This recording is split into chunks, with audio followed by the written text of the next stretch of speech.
శ్రీవారి ఆలయంలో కైసిక ద్వాదశి ఆస్థానాన్ని వైభవంగా నిర్వహించారు. ప్రతి ఏటా కైసిక ద్వాదశి నాడు ఉగ్ర శ్రీనివాసమూర్తిని సూర్యోదయానికి ముందు మాడవీధులలో ఊరేగిస్తారు. శ్రీదేవి భూదేవి సమేత శ్రీ ఉగ్ర శ్రీనివాసమూర్తి వేకువజామునే తిరుమాడ వీధులలో ఊరేగి భక్తులను అనుగ్రహించారు.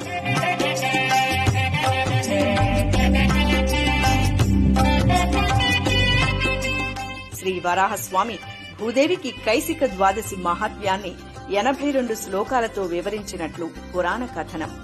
శ్రీ నంబుదువాన్ అనే భక్తుడు కైసిక రాగంలో అక్షరమాలను స్వామివారికి సమర్పించగా మోక్షాన్ని ప్రసాదించారు. నాటి నుండి ఉత్థాన ద్వాదశిని కైసిక ద్వాదశిగా పిలుస్తారు. శ్రీ ఉగ్ర శ్రీనివాసమూర్తి తిరువీధి ఉత్సవం అనంతరం ఆలయంలోని బంగారు వాకిలి చెంత ఆస్థానాన్ని సంప్రదాయబద్దంగా పూర్తి చేశారు.